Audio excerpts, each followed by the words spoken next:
नमस्कार दोस्तों, स्वागत है आप सभी को आप लोगों का अपना channel easy learn with GK. तो सब लोगों को गुड मॉर्निंग। चलिए आज 5 और 6 मार्च का जीके हम लोग को डिस्कस करेंगे। तो देखेंगे क्या क्या नया नया न्यूज, कुछ क्या कौन कौन सा इतना इम्पोर्टेंट रहा, ताकि हम लोग का अभी जो कॉम्पिटिटिव एग्जाम है पूछने का वो मोस्ट इम्पोर्टेंट हो सकता है। तो चलिए फ्रेंड्स, बिना देरी किए हुए हम लोग क्या करंट अफेयर स्टार्ट करेंगे। ठीक है फ्रेंड, पढ़ते हैं आगे। चलिए, पहला, world bank sign 2 loan programmes. क्या क्या? एक PHS-PP EHS-DP ऑफ USD कितना $500 मिलियन का is to support India's health sector. मतलब वर्ल्ड बैंक ने इंडिया के साथ, कौन ना, वर्ल्ड बैंक ने इंडिया के साथ दो अपना, देखिए फ्रेंड, कौन ना वर्ल्ड बैंक किस किस साथ, इंडिया के साथ, किस लिए ना, हेल्थ सेक्टर के लिए 2 लोन प्रोग्राम साइन किए जिसका नाम है PHS-PP एंड EHS-DP। कितना ना, टोटल $500 मिलियन का। इसमें बताया क्या कि government of India and world bank sign 2 loans of $5 million public health system for pandemic preparedness programme PHS-PP। अगर आप लोग को पूछेगा PHS-PP का फुल फॉर्म क्या है ना, आप लोग बोले क्या, पेंडेमिक प्रिपेयरनेस प्रोग्राम। क्या? पेंडेमिक प्रिपेयरनेस प्रोग्राम, जो कि इसमें बोला कि sorry, public health system for pandemic preparedness programme. क्या है? Public health system for pandemic preparedness programme and $500 million पर क्या, enhance health service delivery programmes. उसका EHS-DP का क्या है, enhance health service delivery programme to support and improve क्या, India's health structure health care infrastructure. The loan agreement were signed bye रजत कुमार मिश्रा, जो कि रजत कुमार मिश्रा कौन, additional secretary department of economics affairs, and Auguste Tano Kouame कौन, World bank Indian country है। देखिए friends, इसमें हम लोग का स्टार्टिंग जी के क्या क्या बनेगा आप लिख लीजिए। ठीक है, सुन रहे हैं तो सुन के आराम से ध्यान से सुनिए, लिख लीजिए। पहला चीज़ पूछेगा क्या, वर्ल्ड बैंक हेडक्वार्टर कहाँ पे है ना, वाशिंगटन DC। बना कब था, 1944। अभी प्रेजेंट उसका हेड कौन है ना, हम लोग का प्रेजेंट अभी हेड कौन है, हम अजय बांगा। पर हम लोग का इंडिया का जो मास्टर कार्ड का CEO है ना, अजय बांगा, वो अब वर्ल्ड बैंक का क्या बन गया, हेड बन गया है। वो किसे रिप्लेस किए ना, डेविड मालपास को रिप्लेस किए। तो समझ में चीज क्या है, स्टार्टिंग कर रहा है वर्ल्ड बैंक। तो इसमें से अगर पूरा सारांश देंगे क्या, वर्ल्ड बैंक इंडिया को कितना 2 लोन सैंक्शन किया, किस चीज़ के लिए ना, हेल्थ सेक्टर के लिए। वो लोन 2 लोन क्या क्या है ना, PHS-PP एंड EHS-DP। PHS-PP का फुल फॉर्म क्या है, public health system pandemic preparedness programme. क्या? Public health system pandemic preparedness programme. And EHS-DP क्या है, enhance health service delivery program, enhance health service delivery program. ठीक है फ्रेंड, बढ़ते हैं आगे दूसरा न्यूज की ओर। IREDA IREDA and EIB partnership to finance renewable energy project in India. क्या चीज़ है, यूरोपियन इन्वेस्टमेंट बैंक, कौन ना, European investment bank and in Indian renewable energy, जो इरिडा है ना, Indian renewable energy development agency to explore partnership on financing of renewable energy and green energy projects in India. The proposed collaboration will support the development of क्या ना, renewable energy, green hydrogen project, green ammonia, e-mobility, battery storage etc. कहाँ पे, India में। This will aid in the government of India's goal of क्या, achieving 50% of its installed energy capacity from non-fossil fuels by the year क्या, कब तक, 2030 तक। मतलब अभी कौन, IREDA, Indian renewable energy development agency, है और EIB यूरोपियन इन्वेस्टमेंट बैंक, मतलब यूरोपियन इन्वेस्टमेंट बैंक इंडिया में इन्वेस्टमेंट कर रहा है। कौन सा सेक्टर में? जितना भी एनर्जी सेक्टर में बहुत चीज़ क्या क्या है, रिन्यूएबल एनर्जी है, ग्रीन हाइड्रोजन है, ग्रीन एमोनियम है, ई मोबिलिटी है और बैटरी स्टोरेज के लिए, ताकि हम लोग का जो नॉन फॉसिल, क्योंकि इंडिया अपना बोला है कि कब हम लोग का पिछले साल बोला कि एससीओ नहीं, शायद एक समिट हम लोग का जो स्कॉटलैंड वाला था वहाँ पे था, इंडिया को बोलते हैं टारगेट जो है 2070 तक, कब तक ना 2070 तक इंडिया नेट जीरो हो जाएगा बोल के। तो इसीलिए अब धीरे धीरे सारा चीज़ हम लोग किस नॉन फॉसिल्स फ्यूल, मतलब जो रिन्यूएबल एनर्जी है उसी के ऊपर अब धीरे धीरे इंडिया वहाँ पे सारा कंट्री अब धीरे धीरे क्या अपना एनर्जी को सिस्टम चेंज कर देना है। तो इरीडा का CMD कौन है अभी? Pradeep Kumar Das. IREDA India renewable energy development agency का CMD कौन है, मतलब चेयरमैन एंड मैनेजिंग डायरेक्टर ना प्रदीप कुमार दास। हेडक्वार्टर कहाँ पे उसका? न्यू दिल्ली में है। ये कौन सा मिनिस्ट्री के अंदर आता है? Ministry of new and renewable energy. जब भी उसका हेड कौन है ना? RK सिंह। समझ में आया फ्रेंड्स क्या चीज़ है, न्यूज क्या है? तो ठीक है, बढ़ते हैं आगे। JICA signs Japanese ODA loan agreement with government of India to provide support for health care and urban infrastructure. मतलब जो कौन है?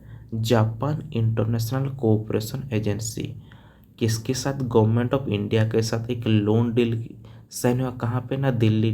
दिल्ली पे, to offer Japanese official development assistance ODA loans totalling कितना? 40,673 मिलियंस येन फॉर दो कौन कौन सा प्रोजेक्ट के लिए, कितना टोटल अगर पूछेगा कितना पैसा?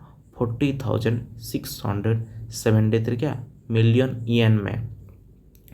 उसमें क्या बनेगा फ्रेंड्स ना? हम लोग का क्या Mumbai trans harbours link project, जो टोटल 40,673 है पैसा, उसमें से क्या इंडिया क्या Mumbai trans harbour link project जो कि टोटल 30,755 मिलियन yen लगेगा। और project of establishing a state super speciality cancer centre research centre कहाँ पे? मिजोरम में। क्या सुपर स्पेशलिटी क्या कैंसर एंड रिसर्च सेंटर होगा जो मिजोरम में होगा। कितना? 164 बेड्स का, जिसका टोटल खर्च कितना हो जाए? 9,918 मिलियन yen। तो समझ में फ्रेंड्स क्या था? कौन? Japan international cooperation agency India में अपना हेल्थ केयर सेक्टर में क्या इन्वेस्टमेंट किया। उसमें क्या क्या कि Mumbai trans harbour link project होगा और मिजोरम में 164 बेड्स का cancer and research specialist hospital बनेगा, जिसके लिए टोटल खर्च कितना होगा ना? 40,673 मिलियन yen खर्चा होगा। समझ में आया चीज? बढ़ते हैं आगे। Tata steel mining sign MOU with GAIL gas authority of India limited for क्या? Clean fuel. अब देखते हैं क्या उड़ीसा बेस्ड, मतलब जो क्या है टाटा स्टील, मतलब टाटा का सब्सिडी क्या है? टाटा स्टील माइनिंग है लिमिटेड है साइन MOU विथ कौन? गेल मतलब कौन? Gas authority of Indian limited. एक PSU है, नवरत्न कंपनी है। ये सेंट्रल PSU अंडर द कौन से किसका ownership? Under the ownership of ministry of petroleum and natural gas. जब अभी हेड कौन है? हरदीप सिंह पुरी जी हैं। For the supply of natural gas to its ferro alloy plants at कहाँ पे? आठगढ़। आठों गढ़ कहाँ पे है?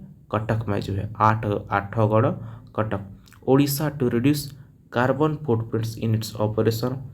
According to the MOU, GAIL मतलब gas authority of India limited will supply the agreed quantity of a natural gas through its pipeline from Gujarat से आठगढ़ तक।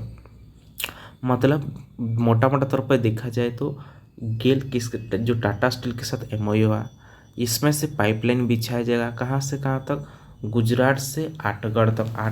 आठगढ़ कटक में जो रहेगा, इसमें से क्या हम लोग के जो नेचुरल गैस है ना उसका सप्लाई करने के लिए, ताकि जो कार्बन फुटप्रिंट हो रहा है उसका कम हो सके। तो इसीलिए ये MOU साइन किया गया है। समझ में आया चीज? बढ़ते हैं आगे। NTPC confirm with the CBIP award 2022 for outstanding contribution in power generation at the scope convention centre in new Delhi. मतलब न्यू दिल्ली में एक फंक्शन हुआ, कौन सा, स्कोप कन्वेंशन सेंटर में। एक वहाँ पे जो पावर सेक्टर में जो अच्छा कौन परफॉर्म कर रहा है ना, NTPC, national thermal power corporation, जो हम लोग का कौन थर्मल पावर कॉरपोरेशन मिला, उसको क्या CBIP अवार्ड मिला, किसके लिए, पावर जनरेशन के लिए। समझ में चीज, बढ़ते हैं आगे। NADA and NCERT sign MOU to strengthen value based sports education among school children and teachers.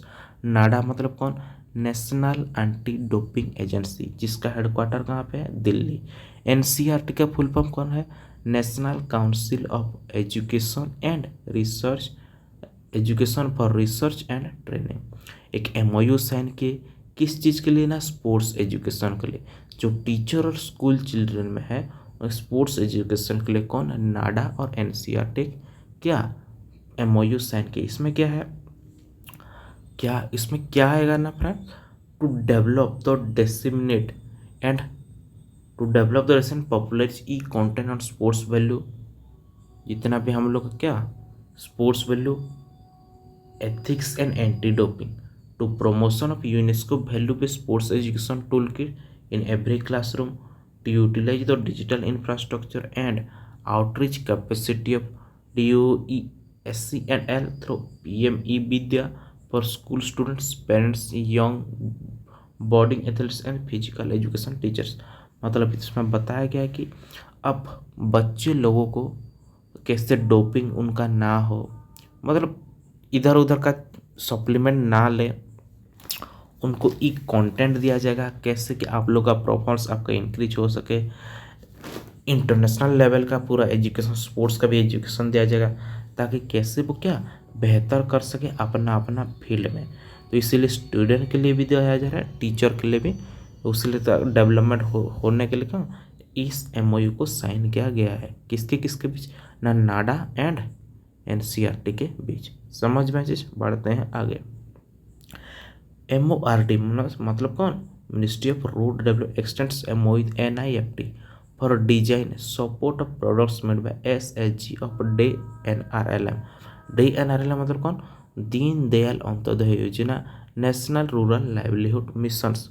अब देखिए the ministry of rural development, MORD में कौन, ministry of rural development extended MOU किसके साथ, national institute of fashion technology.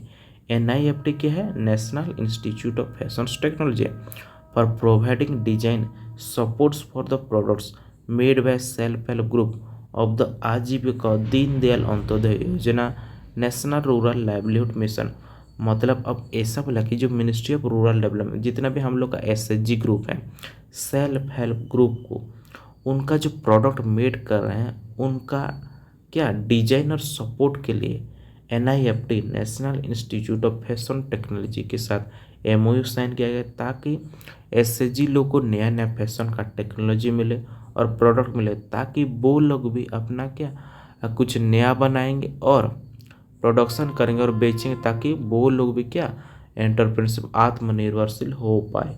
इसीलिए किसके साथ अपना कौन सा SHG का कौन सा प्रोग्राम जो चल रहा है, DNRLM मतलब दीन दयाल अंत्योदय योजना, नेशनल रूरल लाइवलीहुड मिशन के तहत ये सारा इसी प्रोग्राम के तहत इस MOU साइन किया गया। कौन सा, मिनिस्ट्री ऑफ कौन सा रूरल डेवलपमेंट, जब अभी हेड अभी किसका है अंडर ना, गिरिराज सिंह में, गिरिराज सिंह, और NIFT मतलब नेशनल इंस्टीट्यूट ऑफ क्या फैशन टेक्नोलॉजी। समझ में चीज, बढ़ते हैं आगे।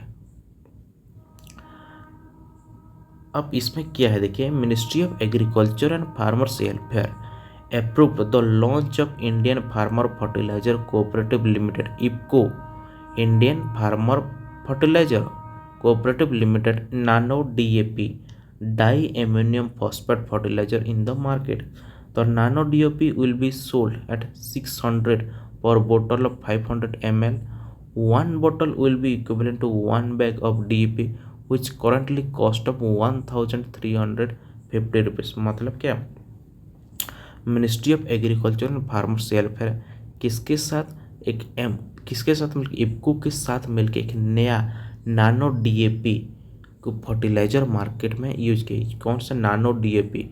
इस डीएपी का फुल फॉर्म क्या है? डाई अमोनियम फॉस्फेट, जिसमें से कि नानो डीएपी बोतल में सोल्ड किया जाएगा 500 ml का क्या 600 पर बोतल, जो कि अभी क्या करंटली उसका 1350, मतलब इसीलिए ताकि हम लोग को डीएपी क्यों इसलिए ज़्यादा यील्डिंग मतलब ज़्यादा उर्वरक के लिए क्या पे सॉइल का उर्वरक के लिए इसका को हम लोग डीएपी यूज करते हैं डाई अमोनियम फॉस्फेट के लिए, इसीलिए लोगों तक हर किसी फार्मर के पास डीएपी पहुंच सके, इसीलिए ये वाला प्रोग्राम इसका सारा चीज़ इफको ने नानो डीएपी फर्टिलाइजर लॉन्च किए।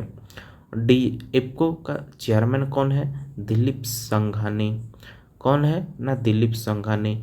एमडी एंड सीईओ कौन है? यूएस अवस्थी। हेडक्वार्टर कहाँ पे है? न्यू दिल्ली। समझ में आया फ्रेंड्स? ठीक है, तो बढ़ते हैं आगे। VDEMS democracy report 2023, India's ranks 108 on EDI and 97 on LDI। मतलब ये क्या चीज़ है वो देखेंगे, ठीक है। इसमें अकॉर्डिंग टू VDEM मतलब क्या है? Varieties of democracy institute report. Title किसके ऊपर ना? Democracy report 2023 defines the phase of autocratizations। India has been ranked 97 in the LDI। LDI मतलब क्या है ना? हम लोग का LDI, जो LDI है उसका फुल फॉर्म क्या है? Liberal democracy index. इसमें से इंडिया का रैंक कितना? 97। और EDI मतलब इलेक्टोरल डेमोक्रेसी इंडेक्स में कितना? 108। इसमें एक कौन निकला ना? वेराइटी ऑफ डेमोक्रेसी इसको निकला। LDI में पहला कौन स्थान किसका? डेनमार्क। सेकंड कौन? स्वीडन। Third Norway. EDI में पहला कौन ना? डेनमार्क, उसके बाद स्विट्जरलैंड, उसके बाद स्वीडन। अब इंडिया का रैंक एक में 97 जो कि LDI में, और ADI में का कितना? 108। समझ में चीज क्या है? बढ़ते हैं आगे। First privately manufacture indigenise fused YDB-60 by EEL handed over to Indian navy. इसमें देखते हैं क्या? इकोनॉमिक एक्सप्लोसिव लिमिटेड जो कि नागपुर में है, handed over fully indigenise fuse YDB-60 to Indian navy for the RGB-60 rocket guided bomb model 60 underwater anti submarine warfare rocket used from major warships। This is the first time that Indian Navy has placed a supply order of underwater ammunition fuse on the Indian private industry। मतलब एक चीज़ है कि Indian navy के एक ship type का है एमोनेशन, जो कि किसको दिया है ना? नागपुर वाला को बेच दिया है। बनाया कौन ना? फ्यूज वाइडी वाला। Former ASG and union minister Satyavrat Mukherjee passed है। मतलब पहला ASG और यूनियन मिनिस्टर कौन? सत्यव्रत मुखर्जी, जिनका देहांत हो गया अभी, ठीक है। National security day. National security day कब मनाया जाता है ना? मार्च 4। नेशनल सिक्योरिटी डे कब है? March 4। National security day national security day को ऑल्सो क्या बोलते हैं हम लोग? National security day also known as राष्ट्रीय सुरक्षा दिवस is annually observe across India on March 4 to honour the Indian security force which includes military force, paramilitary, commando, police officials, guards and other forces who are involved in the maintaining peace and security of क्या? India का। तब national security day कब है ना? March 4 को मनाया गया, ठीक है। World day of fight against sexual exploitation कब? वो भी था कब? मार्च 4 में। World day fight against sexual exploitation 2023 का कब मनाया गया ना? March 4। The world day of fight against sexual exploitation is annually observe across the globe on 4th March to create awareness about क्या? Preventing sexual exploitation and to provide support to victim of क्या? Sexual abuse. तो world day of fight against sexual exploitation कब? March 4। और क्या हम लोग का security day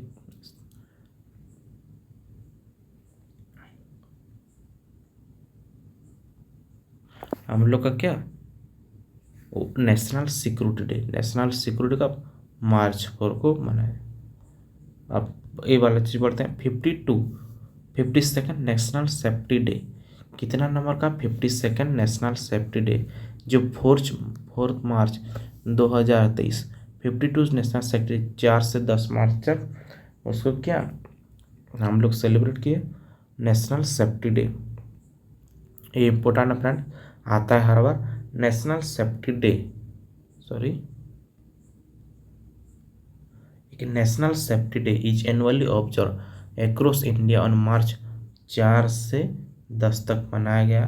किस चीज़ के लिए? To raise awareness about the importance of safety and health in the work place and to promote a culture of safety among क्या जनरल पब्लिक। इसका थीम क्या रहा ना? आवर है जीरो हार्म। इसका थीम का क्या था कि थीम क्या था ना? Our aim zero arm.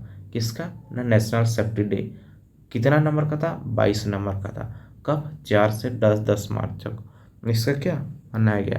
तो इसका थीम क्या रहा? Our aim zero harm. ठीक है दोस्त। World obesity day, world obesity day कब? March 4। वर्ल्ड ओबेसिटी डे is annually observe across the globe on कब ना? March 4 to create awareness about the risk of obesity and to promote practical solution to end global obesity crisis. तो obesity crisis के लिए practical solution के लिए क्या हम लोग का वर्ल्ड ओबेसिटी डे मनाते हैं कब? March 4। उसका थीम क्या रहा? ये इम्पोर्टेंट है, ठीक है, आप लोगों के लिए। Changing prospective, let's talk about obesity. इसका थीम क्या है ना? Changing prospective, let's talk about क्या? ओबेसिटी के बारे में। ठीक है, तो आशा करता हूँ आप लोगों को अच्छा लगा होगा। तो अगर आप लोगों को अच्छा लगा है तो एक लाइक, एक शेयर और चैनल को सब्सक्राइब कर दे और बेल आइकन को भी ऑन कर, ताकि मैं जब भी वीडियो अपलोड करूं आप लोगों को क्या नोटिफिकेशन पहुंच जाए और आप लोग करंट अफेयर का देख के इंजॉय करें। उसके बाद ये सारा जितना भी मैं वो बहुत इंपॉर्टेंट है, आपके एग्जाम के प्रोस्पेक्टिव को देखते हुए सारा चीज़ बनाया जा रहा है। तो आप आराम से देखिए, अब टेंशन मतलब जीके इन्हीं में से ही आएगा। करंट अफेयर जितना भी इसमें, तो एसएससी, बैंकिंग और एमटीएस जितना भी आप सीएचएसएल सीजीएल जितना भी दे इसमें से, तो टेंशन मत ले। ठीक है, तो मिलते हैं कल, तब तक के लिए बाय बाय, जय हिंद।